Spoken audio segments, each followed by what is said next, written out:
All right, as I was saying earlier, there is no fail-safe method that's going to solve every trig equation, but there are some good guiding principles. The one good guiding principle is it's nice to have a trig equation with all the same arguments of the trig function. And what I mean by that is the argument here of the sine function is a 2x, whereas the argument of the cosine function is just x, so we have different arguments. When we have different arguments, you need to use your trig identities to convert all into the same argument, and I'm going to convert all into the argument of x. So you will need a trig identity for this.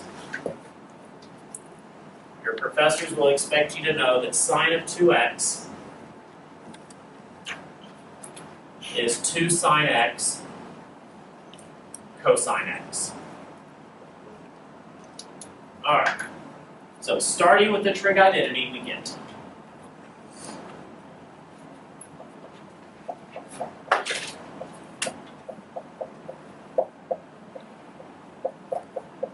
and we care where this is 0.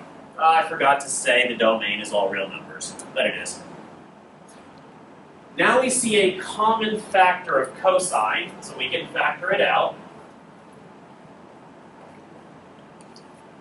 If we take a cosine out of the first term, we're left with a 2 and a sine. If we take the cosine out of the second term, we're left with -1. Set each factor to 0.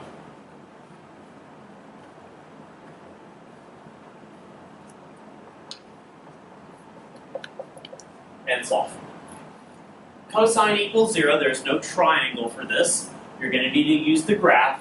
And we see that cosine is 0 when x is either pi over 2 or 3 pi over 2.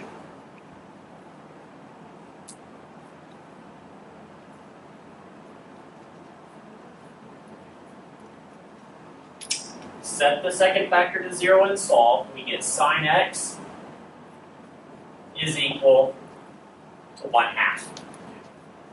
Draw some triangles. We know that sine is a y value divided by a hypotenuse. So in the xy plane, I will draw 2 triangles, each with a y value of 1, each with a hypotenuse of 2. I can do that over here. Pythagoras gives me the third side. And I can do that again over here. Pythagoras gives me the third side. Again, we need these reference angles, here and here. We see that these are the angles opposite of the side of magnitude 1. So we go over to our triangle, we find the side of magnitude 1, and we see the angle opposite is pi over 6. So each one of our reference angles, here and here, are pi over 6. So we'll get one solution from the angle from here to here. That would just be x equals pi over 6. But the solution in the second quadrant, what we're going to have to do, we'll start here, travel around a total of pi radians, and then you have to backtrack by pi over 6. This would be the angle pi minus pi over 6, or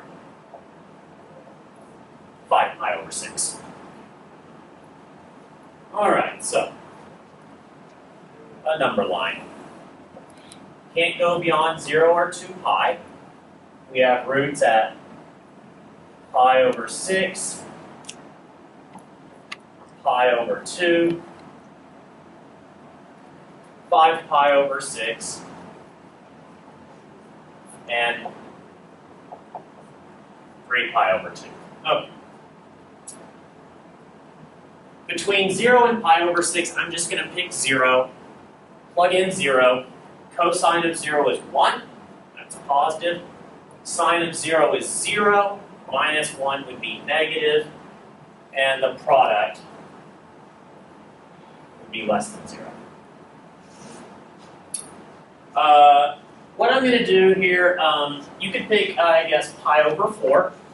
Sine and cosine of pi over 4 are both 1 over root 2. So cosine is 1 over root 2, that's positive. But what will we get here? You would get 2 times sine of pi over 4. This is going to be the square root of 2 minus 1. Square root of 2 is about 1.4.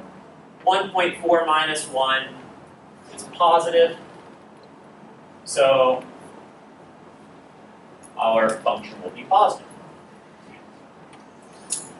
Between pi over 2 and 5 pi over 6 lives 3 pi over 4.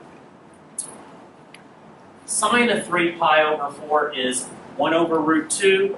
Cosine of 3 pi over 4 is negative 1 over root 2. So cosine of 3 pi over 4 is negative 1 over root 2. So the first factor is negative. Sine of pi over 4 is again 1 over root 2. Times 2 would be about 1.4 minus 1, so positive. So a negative times a positive produces a negative. Between 5 pi over 6 and 3 pi over 2, I choose pi. Cosine of pi is negative 1, so our first factor is negative. Sine of pi is 0, so we get 0 minus 1. That would be a negative, and the product of two negatives is positive. Choosing 2 pi, you should get the exact same results as you get when you choose 0, so negative again. And I'll let you write it in interval.